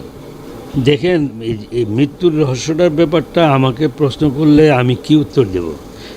5 তারিখে 12টা পর্যন্ত সে আমার সঙ্গে উৎফুল্ল কাজ করছি, ইয়ার্কি ঠাট্টার মধ্যে কাজ করছি। কাজ শেষ করলাম, আমাকে দাওয়াত করলো, পরের দিন তার বাসায় আমি খাবো, সে আমাকে ম্যারেজের গিফট করবে, এই সকল কথা বলে তার বাবা সহ। ওই দিন আমার ডাবিংয়ে সামিরা এবং সালমানের বাবা গেল, ওদেরকে সহ পাঠিয়ে দিলাম গাড়িতে উঠায়। মতিন ভাইও ছিল আমার সঙ্গে, খন্দকার বাদলও ছিল আমার সঙ্গে। খন্দকার বাদল তার সঙ্গে চলে আসলো গাড়িতে করে। এখন এরা বাসায় এসে কি করেছে কি হয়েছে আমি তো বলতে পারবো না। পরের দিন যখন আমি সকালে 10:30টার দিকে সংবাদ পাই যে সালমান অ্যাক্সিডেন্ট করছে, আমার ম্যানেজার ফোন করে বলবে অ্যাক্সিডেন্ট করছে। আমি অ্যাক্সিডেন্টটা সহজভাবে নিলাম এই জন্যে, রাফ গাড়ি চালাইতো, সে করতে পারে অ্যাক্সিডেন্ট। কোথায় অ্যাক্সিডেন্ট করছে, গাড়ি কোনখানে নিয়ে গেছে, তার হাড্ডিগুড্ডি ভাঙছে কিনা, কয় না ভাই উনি সুইসাইড করছে। যখন কইছে সুইসাইড করছে আমার শরীর কাঁপা শুরু হয়ে গেছে। তারপরে আমার বাড়িওয়ালার ছেলে আমাকে ধরলো, ধরে আপনি কি এফডিসি যাবেন? হ্যাঁ, এফডিসি নিয়ে চলো। একটা বেবিতে করে এফডিসিতে আসলাম। আইসাই দেখি তো ঘটনা সত্য। আইসা নাইমে এই সকল দেখে সেরে সেন্সলেস হয়ে গেলাম। সেন্সলেস হয়ে যাওয়ার পরে তারপরে এফডিসির ডাক্তার আমাকে চেক করে আমাকে একটা ইঞ্জেকশন পুশ করছে। 4.5 ঘন্টা আমার কোনো সেন্স নাই। আমি যখন ঘুম থেকে উঠছি তখন অলরেডি সন্ধ্যা হয়ে গেছে, আমি বাসায়। এদিকে সালমানের লাশ ইয়েতে নিয়ে এসে বসে। এখন তাদের বাসার ঘটনাগুলো আমি কি বলবো, আমার বলার কোনো ভাষা নেই। একমাত্র উপরওয়ালা জানে, এছাড়া আর আমি কিছু বলতে পারবো না। এই থেকে কেন্দ্র করে ডিজিএফআই ইন্টেলিজেন্স ব্রাঞ্চের অনেক কথায় আমাকে বলেছে অনেকভাবে। তা আমি একটি কথাই বলেছি যে ভাই তার বাসায় কি হয়েছে, কেমনে কি হয়েছে আমি বলতে পারবো। আমার সাথে ছিল রাত 12টা পর্যন্ত, আমি তাদেরকে ভালো মানুষ উঠাই দিছি। পরের দিন এই ঘটনা ঘটছে, এটা আমি কি বলবো, আমার অগ্রিম কোনো কথা তো বলতে পারবো না, বা সন্দেহ করে কোনো কথা বলাও আমার ঠিক হবে না। আল্লাহ ভালো জানে কিভাবে কি হয়েছে, সে তো চলে গেছে আর ফিরবে না। তবে তারপরেও আমি সরকারের কাছে, আইন আদালতের কাছে আবেদন করি, এটার একটা সুষ্ঠু সুরাহা সমাধান হওয়া দরকার। প্রকৃত রহস্যটা বের হওয়া দরকার, তাহলে ভক্তগণ অন্তত তৃপ্তি পাবে যে হ্যাঁ এটা এই আসল ঘটনা এইটা হয়েছিল। এই আশা এবং এই কামনা প্রত্যেকটা ভক্তকুলের, প্রত্যেকটা সালমান প্রেমীদের। আমি বর্তমান সরকারের কাছে আবারও আবেদন করব যে এইটার একটা সুষ্ঠু সুন্দর সমাধান হোক। ওনার শূন্যতা পূরণ করার মতো অবস্থান আমার চলচ্চিত্রের কারণেই। আগে চলচ্চিত্রে শিল্পী আসতো, আমরা শিল্পী, নতুন শিল্পীর জন্ম দিতাম, তৈরি করতাম, নতুন ছবি হতো। এখন তো চলচ্চিত্রই নেই, কোত্থেকে কে নায়ক কে নায়িকা ওখান দিয়ে হাইটে যাইতেছে, আমি যদি জিজ্ঞেস করি তো কে, ওইটা নায়িকা। নায়িকা কোন নায়িকা রে ভাই, নাম কি? এখন চলচ্চিত্রে হয়েছে এইটার রেওয়াজ। আর আগে চলচ্চিত্রে একটা নায়ক নায়িকাকে জন্ম দিতে হইলে শুরু থেকে তাকে ট্রেনিং করে, তাকে তৈয়ার করে ক্যামেরার সামনে আনা হতো। এখন তো চলচ্চিত্র নেই। যদি চলচ্চিত্রের মানুষগুলো চলচ্চিত্রকে ফিরিয়ে আনতে চায়, তাহলে নতুন করে আবার যাত্রা শুরু করতে হবে, শিল্পীর জন্ম দিতে হবে, মানসম্মত চলচ্চিত্র তৈরি করতে হবে, সাথে সাথে সিনেমা হল তৈরি করতে হবে, সিনেমা হলে দর্শক আনার ব্যবস্থা করতে হবে। হ্যাঁ, এখন আমাদের ইউটিউবে মানুষ সব ছবি দেখতে পারে, তারপরেও একটা ভালো ছবি হলে চলবে। কেন চলবে? হলের সিনেমা দেখা আর এই ক্যামেরাতে মোবাইলে ছবি দেখা এক নয়, বিনোদনই আলাদা। আমরা চলচ্চিত্রের লোকেরা ব্যর্থ, আমরা চলচ্চিত্রকে টিকিয়ে রাখতে পারছি না, কারণ সেই নির্দেশনা দেওয়ার মতো নেতৃত্ব আমাদের চলচ্চিত্রে নেই। আপনারা ভালো থাকবেন, আপনারা বাংলা চলচ্চিত্র দেখবেন, ভালো সাহিত্য সংস্কৃতি চর্চা করবেন, ভবিষ্যৎ প্রজন্ম যেন সাহিত্য সমৃদ্ধ হয় সেই দিকে লক্ষ্য রাখবেন। প্রত্যেকটা গার্জিয়ানকে বলবো, আপনারা সন্তানদেরকে গাইড করুন, বাংলা ছবি দেখুন, সাহিত্য সংস্কৃতি চর্চা করুন। আমাদের বাংলাদেশের সাহিত্য স্বনির্ভর সাহিত্য, এই সাহিত্যকে লালন করতে পারছি না আমরা। আসসালামু আলাইকুম প্রিয় দর্শক বন্ধু, এতক্ষণ আপনারা দেখলেন বাংলাদেশের 90 দশকের চিত্রনায়ক সালমান শাহকে নিয়ে নানান ধরনের আলোচনা এবং সমালোচনা। তাকে নিয়ে কিন্তু এখন পর্যন্ত আলোচনা এবং সমালোচনার কোনো কমতি নেই। তিনি যদিও আজকে থেকে আমাদেরকে ছেড়ে গেছেন প্রায় 30 বছর আগে, যদিও এটা সালমান শাহ চিত্রনায়ক তিনি না হয়, যদি এটা অন্য কেউ হতো, দেশের যদি বড় রাজনীতিবিদ থেকে শুরু করে দেশের যদি টপ 10টা ব্যক্তির মধ্যে অন্যতম একটা ব্যক্তি থাকতো, তারপরেও কিন্তু তাকে নিয়ে এত আলোচনা এবং সমালোচনা হতো না। যাই হোক বন্ধুরা, এখন পর্যন্ত প্রায় 30 বছর পরেও যে সালমান শাহর মামলা যে এখনও রানিং চলতেছে, এই বিষয়টা আপনারা কিভাবে দেখতেছেন এবং সালমান শাহকে নিয়ে আপনাদের কী মন্তব্য, তিনি কেমন ছিলেন এবং তার সিনেমা আপনাদের কাছে কেমন লাগছে, অবশ্যই কমেন্ট বক্সে কমেন্ট করে জানিয়ে দিন। ধন্যবাদ।